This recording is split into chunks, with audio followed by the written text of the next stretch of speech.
Assalamu alaikum warahmatullahi wabarakatuh. Bismillah walhamdulillah. Wassalatu wassalamu rasulillah sallallahu alayhi wasallam. We are live for our counseling session, inshallah, free counseling and marriage advice, where you can ask your questions. And this is your brother Dawah Romani, inshallah. We are starting. Let's take a quick share on Instagram, inshallah. And we are live on YouTube right now. Bismillah. Please give a like and share to this video. And there we go.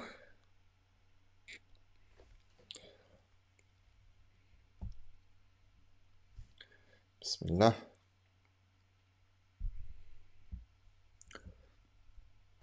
Again, for those who are joining us, you will be able to ask your questions in the comment section. Don't forget to share and like this video. We haven't gone live for a while. Let us know if the audio is good and everything is good. Inshallah, then we are good to go. Alhamdulillah. Copy link. We're going to post it on Instagram as well to get everyone ready. Inshallah. We are live now. Okay.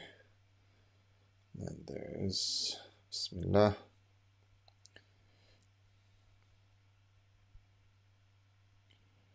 And we're taking your questions, inshallah. We are taking your questions, bi'idhnillahi ta'ala, live. Wa alaikum salam wa rahmatullahi wa barakatuh. First of all, can you guys hear me properly? Please let me know if you can hear me properly. Then Bismillah. All right. Alaikum salam wa rahmatullahi wa barakatuh. We can start, inshallah, by saying Bismillah, alhamdulillah, wassalatu wassalamu rasulillah. We always try to renew our intentions before we start. And what I try to do in these counseling sessions is to give you guys the opportunity to reach out and to gain some insight into different questions that you have. And other people can also benefit. It's like kind of like a group counseling session. Alhamdulillah. And this is something that I've been doing for a while, as you know. And bi'idhnillahi ta'ala, this is something that we try to do regularly. Now we try to take your questions, bi'idhnillahi ta'ala, and give you feedback. So please do type in your question, and inshallah we're going to be answering them. One of the things that I would like to share with you is issues around OCD, which is one of the greatest challenges for the Muslim Ummah today. Obsessive compulsive disorder, or Waswasa, is characterized by intrusive thoughts, compulsion, obsession about a specific topic. Usually, it is linked around tahara or cleanliness. However, we find other aspects of OCD that permeate into the Muslim Ummah, such as HOCD, which is a very common one, homosexual obsessive compulsive disorder. People thinking that they're gay. Because there's such a huge push from the LGBTQ community. Well, I don't even know if I should call them community, but you know what I mean. It's a lot of propaganda from them. So a lot of people, they start questioning themselves. Oh my God, am I gay? Am I gay? That's one thing. Another one is kufr. A lot of people have issues with statements that they make and behaviors. Oh, did I commit kufr? Am I a kafir? Do I have to take shahada now? Do I have to take shahada so many times? Do I have to do my ghusl again? And the worst is where there's comorbidity or co-occurring, where a person might be thinking thoughts of kufr, but at the same time, they have to make ghusl all the time. They cannot make ghusl. It takes them hours, or the wudu, and then prayer, and they don't know if the prayers are accepted. So it's like two waswasas combined in one. If you noticed in some of my lectures, I've said that there are many different ways of waswasa. A lot of them are, though, linked to these basic ones. Again, intrusive thoughts, uncontrollable thoughts. You can't sleep. You cannot rest. Your mind is just always active. It starts hurting your performance on a day-to-day basis, your relationship with your family, your deen.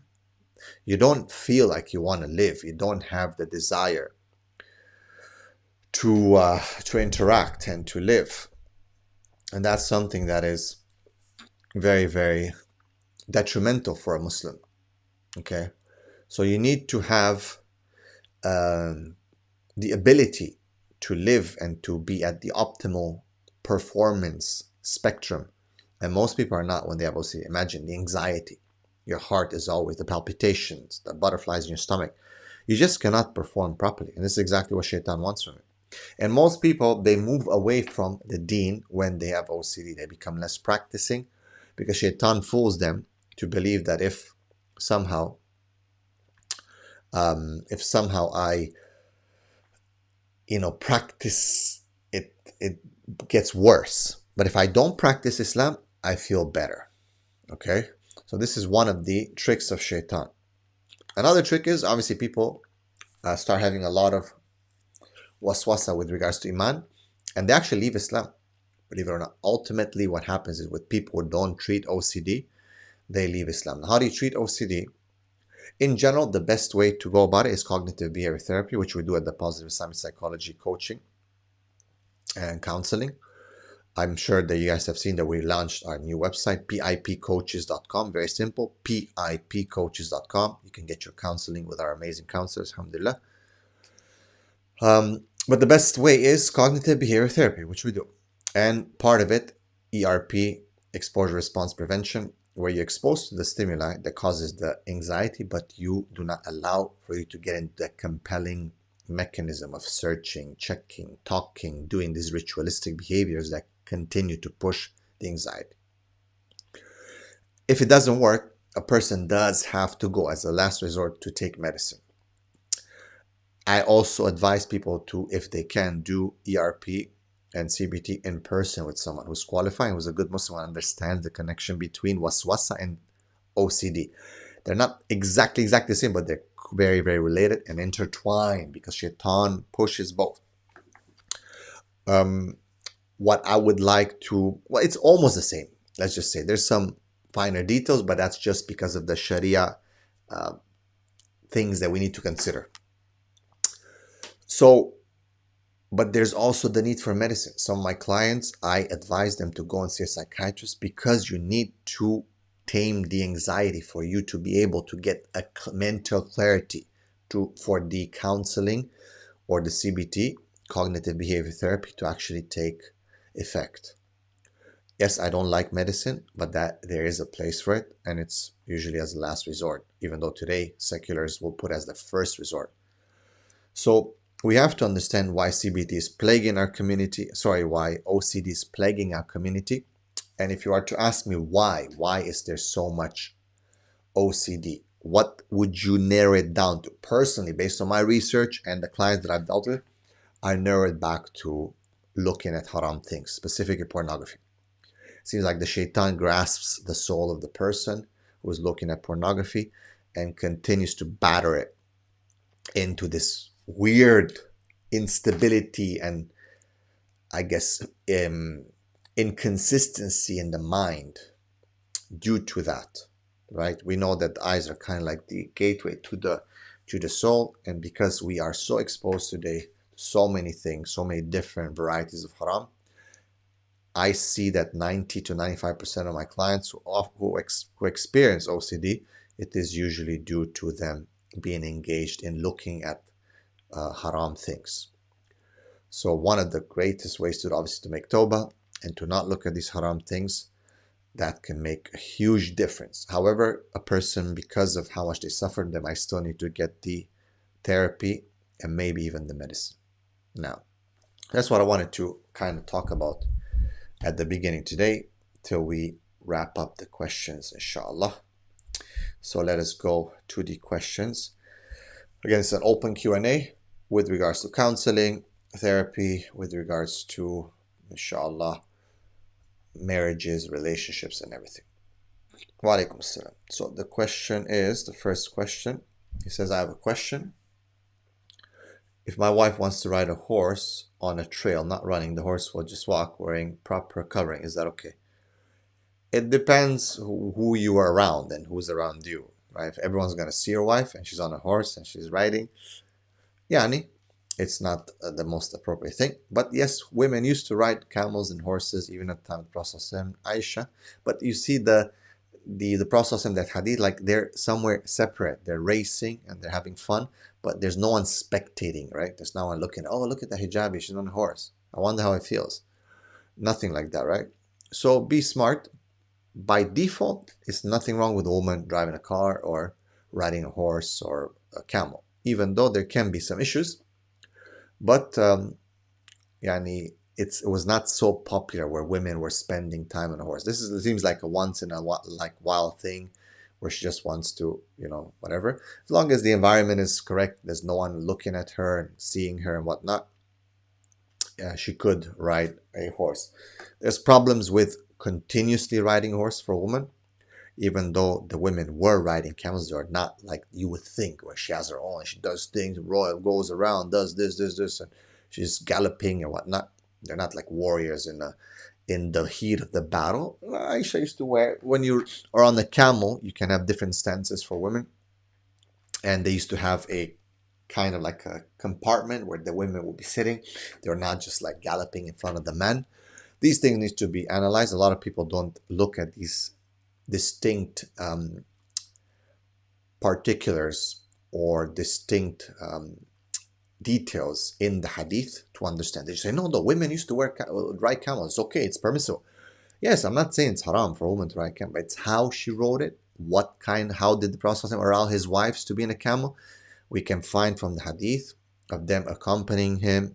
We see in the Qissatul Ifq, when Aisha was left behind, why she was not visible. She was actually in a little room that's on top of a camel. But then we see her and the Prophet racing, and we see that it was kind of like a private thing, right? So all these things need to be taken into consideration.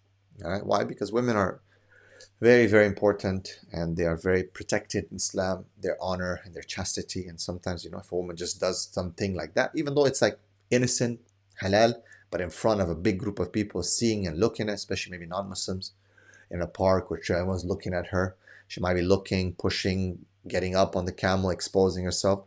That's something you have to take in consideration. All right, next question. Brother Zakaria says, A'udhu Billah, may Allah keep us firm on his religion. Ameen. Ameen ya Rabbil Alameen. May Allah help us, inshallah. Tom says, Assalamu alaikum, my family reacted when I tried to take in a second wife and it failed. Should I do it and then tell them? Brother Tom, it depends. Not everyone can just do it. There's so many things you have to consider before marrying a second wife. I advise you to maybe contact me separately, but what are some of the things you have to consider? Who you are, what you do, your position, and it's not just the romanticism of, okay, I'm going to get a second wife or a third wife. You have to consider that this is a responsibility. It is also something that's important, because if a man needs to and he has to, he should do. But it needs to be wise. It's not that you just jump, right? You have to kind of check the depth of the water that you jump in before you jump, all right? Because there might be rocks in the bottom. So be very, very careful and very strategic and learn. And yes, people are not going to be happy with you doing that. So you have to be strategic again in terms of the priority. Do you do it first, then tell them? A man doesn't need anyone's permission to get married. But does that mean he just does it whenever, whatever? You have to be very wise. But yes, by default, a man does not need anyone's permission. If you feel like you're in the right finances, the right time, the ability, the strength, and you need it because this is going to save your deen, and yes, this is part of the deen, it's part of the sunnah of the Prophet, it is something very praiseworthy within the right circumstances, the right parameters, all right?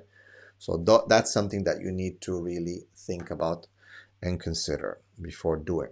But yes, a man has to if he has to do it, he'll do it. He doesn't have to take anyone's permission, because most people are not going to give permission. They're not going to be happy with it. Today's world is plagued by the negative ideology towards polygyny. They say, no, because these days it doesn't work and everyone gets hurt. Trust me, for thousands of years it's been the same. People were hurt. Our deen is not just based on the hurtfulness of people. People are going to try to bring up the story of Ali, that the Prophet ﷺ did not allow Ali to get married. This can be easily refuted, inshallah, and I can provide the refutation in a future video. Ali was polygynous, but he was not married. Okay, he was still doing what a man will do within the halal confinements, of course. So there's a big misconception about this story, actually.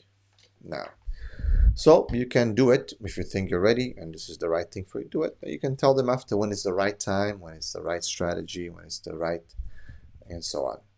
Now, also I advise you guys, if you can, inshallah, you can always hit one of those super chats and I'll see your question faster, and that would boost things. It will help the Dawah as well. You can just like and share, but you can also hit one of those super chats and I will see your chat faster, inshallah.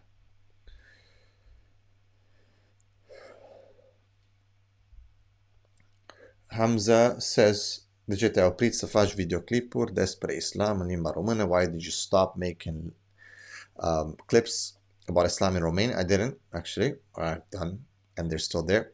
They are on TikTok now, a lot. The people are managing those channels, and you can look at Islam in Romania channel, and you'll see that there are a lot of videos, alhamdulillah, and we're just reactivated our Instagram account, so there'll be Instagram as well, inshallah. Now, wa alaikum salam wa rahmatullah, may Allah bless you. Okay, do dhikr right now. Am I sinful if I choose not to marry? Okay, this is a very deep question, hard to explain. It depends. So we know that some of the ulama have not been married, and I believe that was Imam Nawawi, rahimahullah, Ibn Taymiyyah, and others. Few. However, we look at the advice the Prophet said that an-nikah min sunnati. Nikah, marriage is from my sunnah. Then he went on to continue saying that whoever goes against my sunnah is not from me. Right? So you got to be careful here. Now, why did these scholars choose to not marry? That's different. Those are exceptions. By default, a person should be married. It depends, woman, man, who are you? By default, you should get married. This is part of ibadah. This is, the Prophet said, it's completing half of your deen. It's not something light. It is something very important. I keep promoting and telling people to try to get married as early as possible. It is extremely important. So yes, you could be sinful, especially if you have desire and you're engaging and looking at haram and maybe even masturbating and doing haram because you think you can release yourself but not getting married. Well, that's a bigger sin than marrying, for example, and it not working or getting divorced or something, because people are scared of marriage these days. They think, okay, I'm going to watch some porn and masturbate a little bit, and just to get myself off is better. It's easier for me than to get married. Well, still the sin is much bigger than marrying and not having a successful marriage or whatever. It's not even a sin, right? So it depends. Okay, it depends. Again, may Allah bless you. Keep in mind, we have the super chats available. If you guys want to sponsor the Dawah, alhamdulillah, just hit that super chat. Whatever it is, alhamdulillah, that you can support the Dawah with. Keeps us going, inshallah. All right.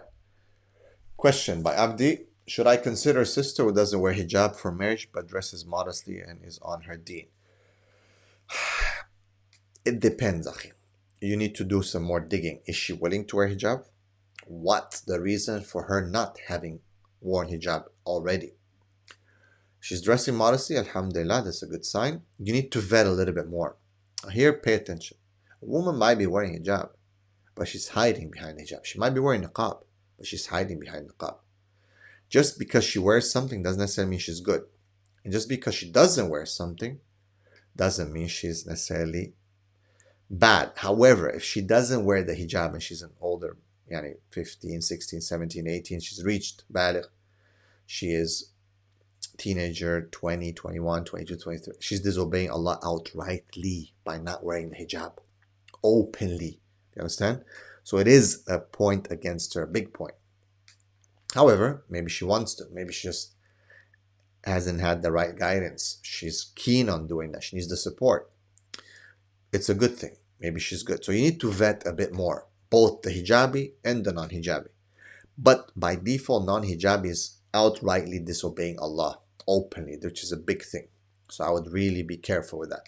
The hijabi, you need to dig in. Maybe she's wearing hijab, so she's not disobeying Allah outrightly, but you don't know what's happening behind. So you still have to vet her and make sure she's a good woman and a good wife and a good Muslimah. Just because she's covering her head doesn't necessarily mean that, even though it is apparent like that. And in Islam, we look things apparently and also what's hidden.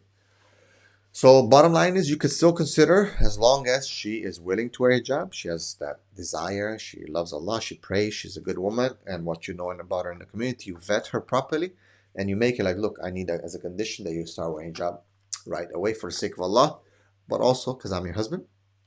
You can go with that, inshallah. All right, next question.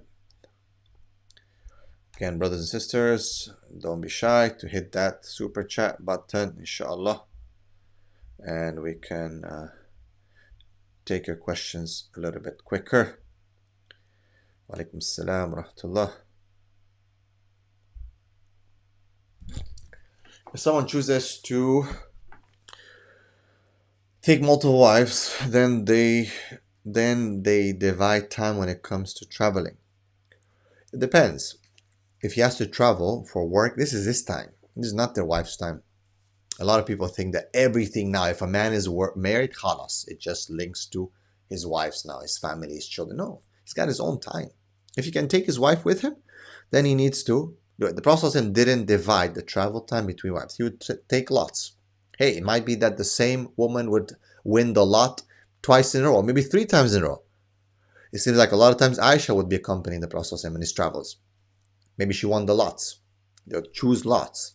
So he didn't say, okay, first 1, 2, then 3, then 4, and each trip someone is different. He wouldn't do that. When it comes to the fairness, a lot of people have the wrong wrong understanding of what's fair. They don't look at what the Prophet made fair and defined fairnesses. They look at secular fairness in their minds and what they think is fair. So it depends. A man maybe has to work, has to travel. That's his time. He is entitled to his time. He's a free man. He's not enslaved by marriage. He has responsibility 100%, but he is not enslaved by marriage.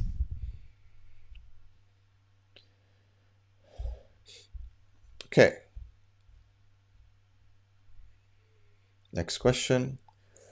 Again, brothers and sisters, don't be shy to hit that super chat, inshallah. I'm working woman after loss of husband. I love driving as it gives me time to think and reflect. Do you think driving masculine? No. Driving is not masculine. Driving is okay. You can. I love to drive and I love to reflect. I love to do the same actually. There's nothing masculine about driving. Now, if you be driving a Formula 1 car or drifting and flipping cars and being a stunt driver, then yeah, that's masculine and even not recommended even for men. Really? Well, to an extent, it is in certain conditions. But yeah, so there's nothing wrong with driving as a woman. It's not masculine, no issue. And may Allah bless you and protect you. SubhanAllah, inna lillahi wa inna ilayhi raji'un. Give you sabr that you lost your husband. May Allah protect you and give you the best, inshallah. When there's menstruation, it's okay to read Quran on mobile. Some of the ulama have said it's okay to read on mobile. Some said you can listen to it. Inshallah, what's agreed upon, like not to touch it with your hands. If a woman is memorizing Quran, she needs to continue. Some say you can use gloves. Yeah, you can read on the Quran, on the mobile, inshallah. Best thing, personally, what I advise is listen to it. Just listen to it. And do your ibadah by doing dua. Now, all right. May Allah bless all of you. Jazakallah khair. Inshallah, don't be shy to hit that super chat button, inshallah. And it supports the dawah and helps us to continue.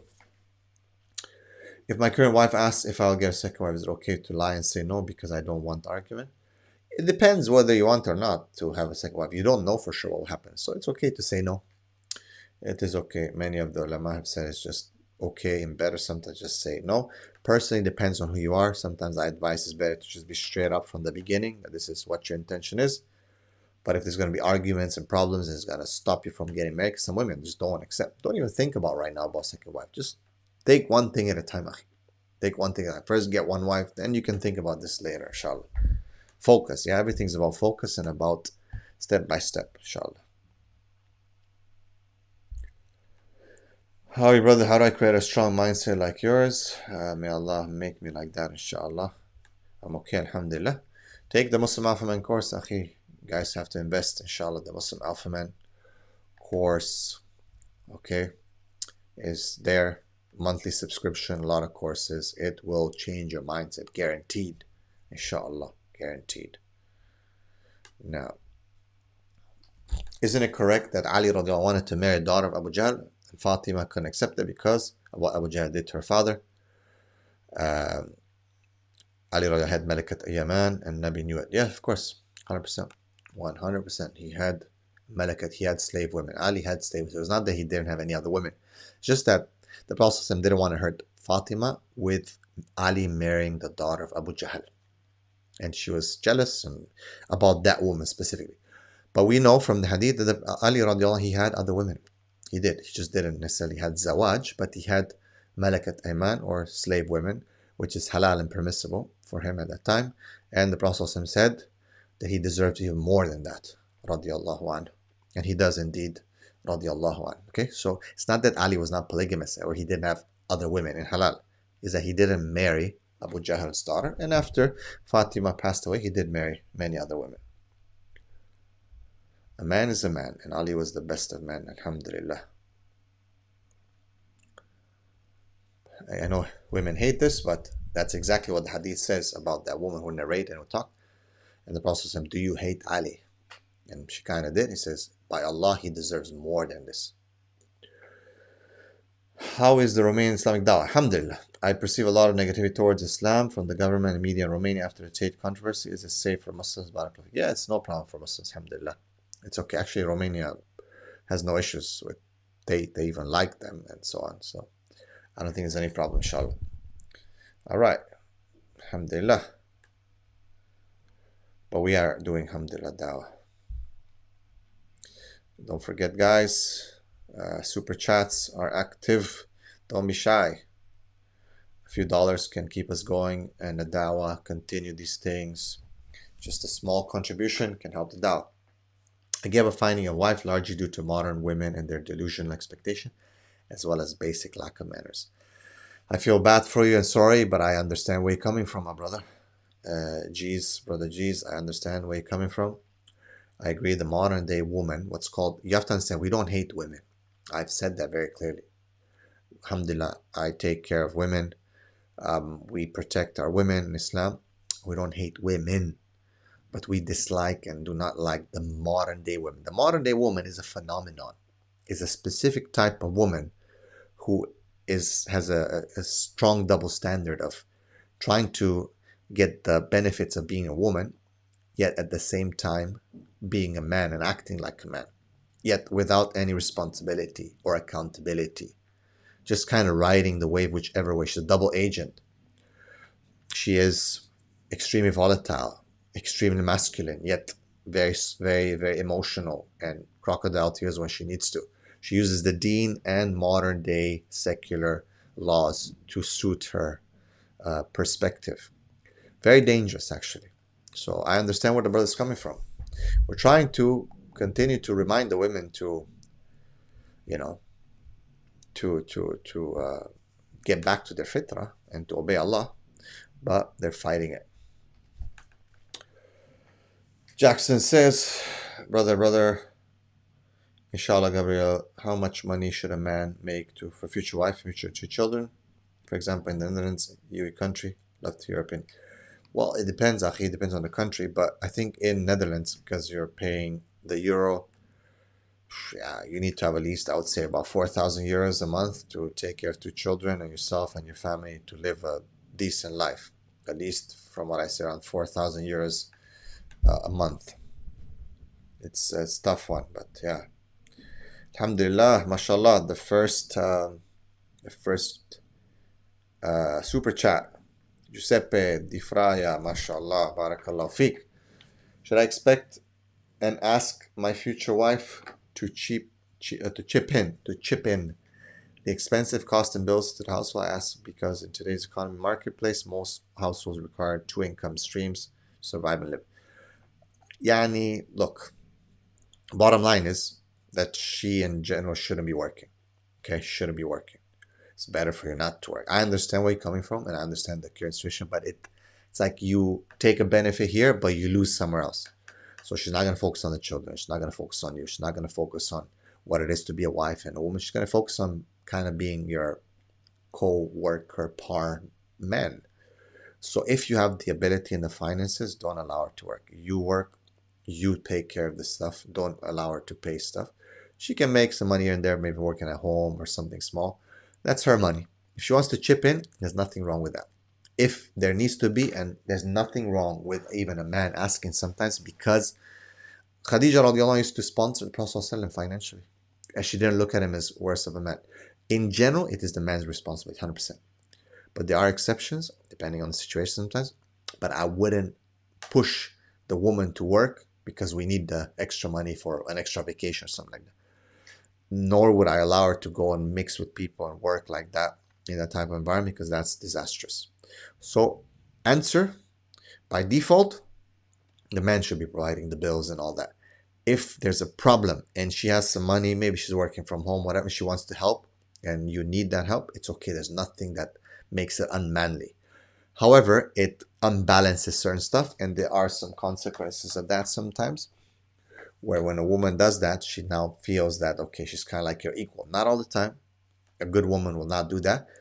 But alhamdulillah, it is permissible for her to contribute if she wants to. But if she doesn't want to, there's nothing that a man should do or should make her feel bad or whatever. Okay? So bottom line is, could be, but again, like 8 hours a day work because you need two incomes. I would rather lower my life standards than to do that. Okay? Giuseppe, Jazakallah khair. That was the first super chat. Alhamdulillah. May Allah bless you. That is great. That is great. Okay? So again, just so we don't get confused, Giuseppe, my advice is don't allow your wife to work outside. Okay? Do not allow her to mix. Because I said you might be gaining an extra salary, but you might be losing your wife and her deen and your children and so on. So, right?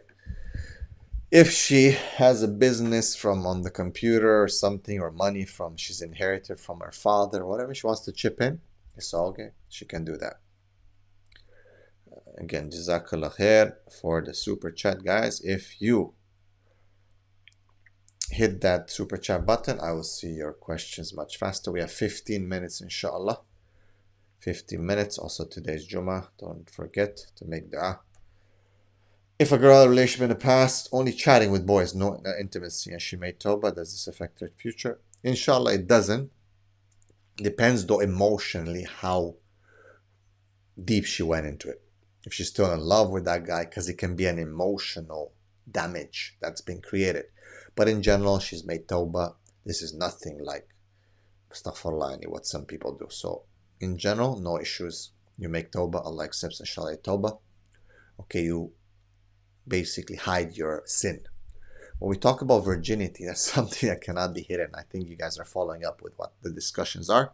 Something totally different, okay? Now, all right.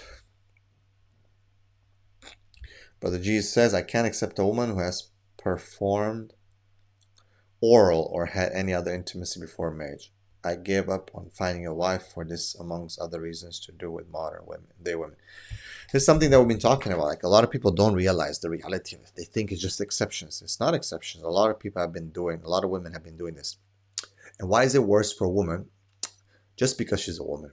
Just because she's pure and supposed to be pure, and her value is in maintaining that purity and chastity. There's a double standard when it comes to men and women.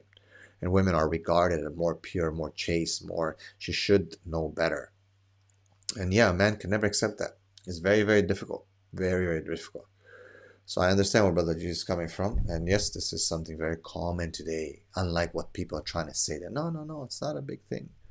No problem. As many boyfriends as she had before and she's been gone through, it doesn't matter because I care about today. With all due respect, I love my brothers who are saying sometimes these things, but they do not know what they're talking about. Do you advise legal marriages in countries like UK, or do you think it goes against the Sunnah? Can you give me reasons for and against legal marriage? It's a tough question. This is not necessarily against the Sunnah, but it can cause problems. It can cause problems. It depends. Yeah, the woman can be protected by legal marriage because it is in her favor. Now imagine if it would be in the man's favor, legal marriages. Now women would be probably advising each other, don't take a legal marriage. You see what I'm saying? It just depends on where you're positioned. So this depends. I don't necessarily want to take a position here because we don't have a Khalifa or a leader. Sadly, the leaders of our communities, when there's divorce or problems, they do not themselves step in and protect the woman or the man. But I do believe that you got to be careful because indeed legal marriages these days can set you up for failure from the beginning. What should I do if my wife doesn't pray 5 times a day and is lazy when it comes to salah? You need to push her towards prayer. You need to give her warnings, even warnings of divorce if she's not going to change, because many ulama say that this is kufr. So you got to be careful. You're responsible for her. She's not responsible if you don't pray, but you're responsible for her if she doesn't pray. You have to understand. This is where the double standard comes in. You see the double standard is sometimes on both sides. We men are responsible for you women. You women are not really responsible for us men in a certain sense. You're responsible if you don't give us certain things and intimacy, things that it's your wajib. But bottom line is, you're not like us. No. Make more video about masculinity, sir. Wallahi, we're doing, man. Look at the muslimalpha.com. Alhamdulillah. muslimalpha.com. Again, we have about 12 minutes for anyone who wants to get their questions in. Please hit that super chat, inshallah. We can see your questions faster. Also, it supports the Dawah. I want to thank Giuseppe for putting that super chat in. Always, mashallah, contributing, mashallah. Zakaria says, Assalamu alaikum, Ustaz. How can I cultivate a growth mindset within my marriage in the future, inshallah, to ensure that both my spouse and I continue to evolve as individuals and as a couple? For men, I do, again, as I said, recommend the muslimalphaman.com. muslimalpha.com is a great platform for men to continue cultivate that growth mindset from the Quran Sunnah, not Andrew Tate, not whatever university hustlers and all these things. Quran Sunnah. So you always have to try to improve. You always have to try to push forward. You always have to try to develop. This is what a man has to do in your work, in your deen, in seeking knowledge. But my best advice is use the morning. Try to focus on the morning and what you're supposed to do in the morning, inshallah. Very important. Okay? Now. All right. Alhamdulillah. We are slowly at the 10-minute mark. Inshallah. You guys can hit up that super chat, and I'll see and it also helps the Dawah, alhamdulillah, through your donation. Salam, brother. You say a lot about how the modern women are not virgin and so on. Is also the case for younger women in places like Egypt, Jordan, Saudi. I am sorry to break it to you, but those countries also have a lot of problems. All right. Yes, I've been. How do I know? Well, first of all, because of the work that I do. Second of all, because I've been a school principal in Arab countries, and I know what boys and girls do at high school level and even at middle school level. So just to establish again, yes, it's an argument from experience and from credibility, but it is true. I've had a lot of sample population to work out of, plus my colleagues who work in the same field, who all themselves are principals and teachers, plus the counselors that I work with who have joint experiences of hundreds of years together, meaning like if you put all their experiences together. So yes, even in this country, there's some problems. Not as bad as in the West, but it's coming from the West. It's being imported from the West. For example, Turkey and Egypt lead in reconstructive surgery for the hymen, for women who have lost their virginity. It is the truth. You have to look. Women go to certain countries such as Turkey and Egypt to reconstruct their hymens because they've lost it. Yeah. I hope that answers the question. You say a lot. Okay, that we talked around. Muslim Tech Omar says, bro, looking to marry in the Midlands, UK. Anyone? Assalamu alaikum. Interested to know more, please reach out. Feminine traits. I don't know if you're a brother or you're a woman. I'm not sure. Omar, okay, you're a brother. So you're looking for a woman. MashaAllah. Okay. Brother, I have a question. A very chaste and conservative Christian girl has showed interest in me. Should I try to give her dawah and see if she can become Muslim? Should I not speak to her? It depends, Akhi. How do you know she's chaste and conservative? It's possible, and if you do doubt her, but people should know they're talking to her. Shouldn't be just alone. Gotta be careful. You can fall into some serious sin. I've seen it.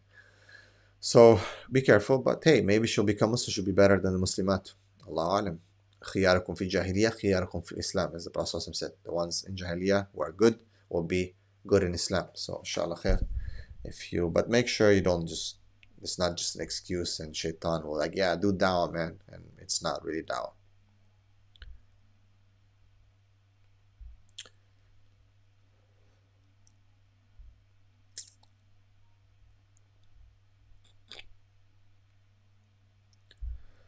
A real man has dignity, so he'll not expect money from his wife. Then, if that argument is correct, then the Prophet ﷺ, according to your argument, he would have no dignity. Because the Prophet ﷺ was getting money from his wife. Okay, he was getting a lot of money from his wife. But his dignity was not just in this. His dignity was in his mission. Yeah, if he's like some kind of like a lazy man or whatnot, then a person, yeah. But I understand where you're coming from. But that doesn't necessarily make a man undignified if his wife gives him money. Okay, it's a big misconception. And it's refuted by how the Prophet was with Khadija, radiallahu anha. Women always try to use as the, Khadija was the CEO and all that. Nah. So we've explained that many times. So again, I understand where you're coming from, Rami, because a man, yes, has to have his dignity, I understand, but it's not undignified. Now, if he's lazy and he just expects her to do 50-50 and whatnot, and that's a different story, I understand. But in general, if a man is good, he's on a mission, he's strong, he's working, this and that, and his wife sometimes does and help with money, that's not undignified.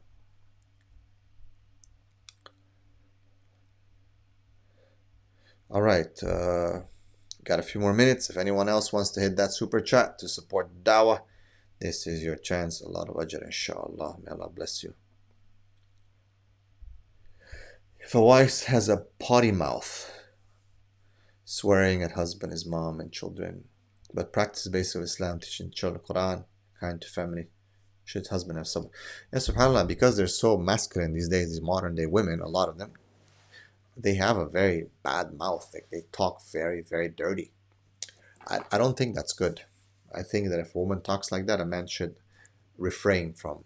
Now, if you're already married to her, that's a different story. You can have somebody who can advise her. But if you know that from before marriage, yeah, I would stay away from that. Because a woman, when she has that kind of dirty mouth, is not a good indication. It's an indication she's gone through certain things. An indication she's very masculine, that she's corrupted, and that's not good. All right. Alhamdulillah. We have 5 more minutes. If anyone wants to hit that super chat. If I see a beautiful woman, is it okay to talk a bit and ask for her dad's number? You can ask for her dad's number directly. Don't try to talk to her because she's beautiful. You're going to fall into, if you're not careful, you can easily fall into. So it's better to just ask for her dad's number right away or her contact. I need advice on marrying a 2 times divorcee who has some children, also twice divorced with children. Again, depends. You have to vet her. Just because she's divorced or has children, not necessarily make her bad. Could be something you need to look into as to why 2 times. Could be a problem from her side. Allahu alam. But you need to vet her. And if she's good, she's good. If she's not, maybe it's not her fault. Maybe the man that she has, a lot of bad men today, a lot of waste men, then maybe that's the reason why she got divorced. So, but you need to be careful. Indeed, it's something to be wise about and look into. Okay. Always says, I want to become a counselor, but I don't have academic background. How should I start? Probably by taking our counseling course first and foremost, and then some qualifications. Contact me, inshallah, and or you can book me for an appointment. We can discuss this, inshallah.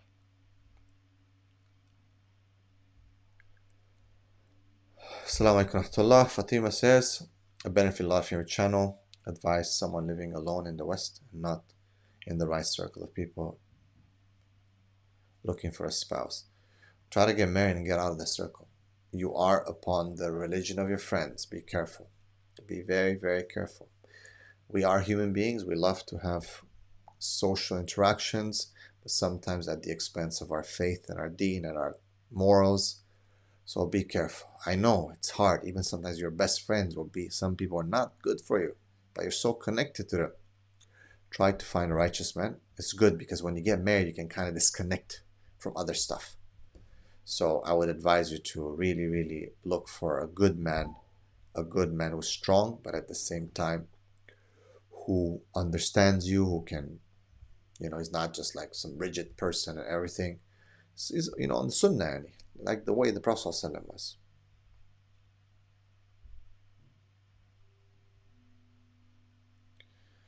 All right.